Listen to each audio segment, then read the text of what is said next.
Hi guys, it's Jennibellie. I'm here with just an information video because I keep being asked the same questions over and over about Pokey Tools and awls, and so rather than me just keep answering the same questions, I thought I would just do a video where I can give you out all of the information in one go.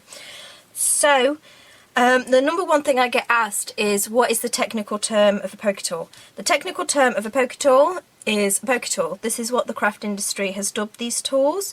Occasionally I'll hear them being referred to as a paper piercer, but generally a Pokey Tool is what they are called, and you can find these in the craft tools section of a store, an online store, with the craft mats and the brayers and all of that kind of stuff.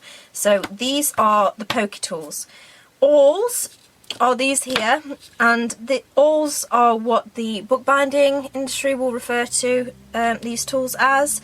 It is what hardware stores will refer to these tools as, and as you can see, the differences here are very obvious. The Pokey Tools tend to have quite a long handle, and the awls tend to have quite a long spike.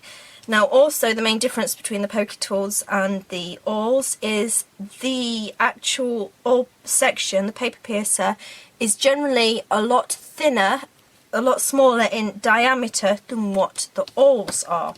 So let me give you a quick demonstration. I'll take them the paper right the way through. So that's one of them.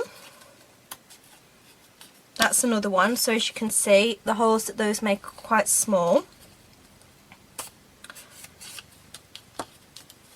And on the awls section, the holes that they make are quite large. So this one is a little bit smaller than this one here. This one has, this is my largest awl with the largest diameter on it.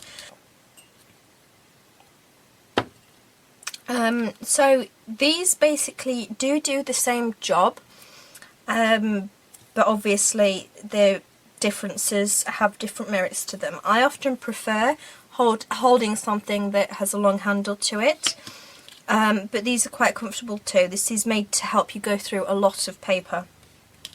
You can also get these metal ones that are just a full metal rod, and these are very cheap, but I wouldn't recommend them because the nibs aren't always the best on them.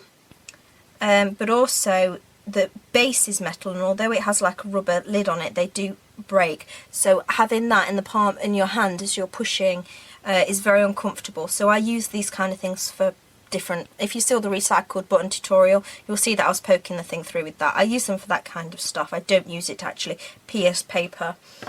Now if you still can't get your hands on any of these, or you don't want to go out and buy them, you can make your own.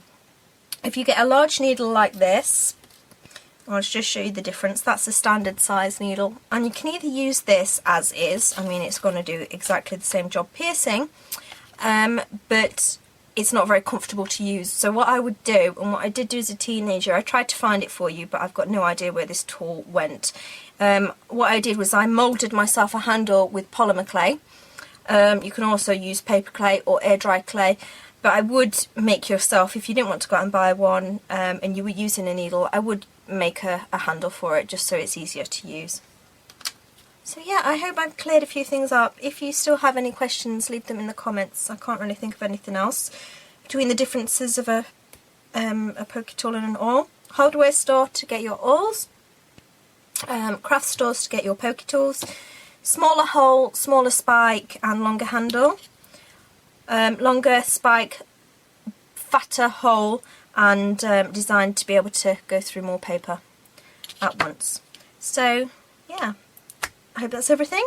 Much love to you guys. Happy weekend. Mwah!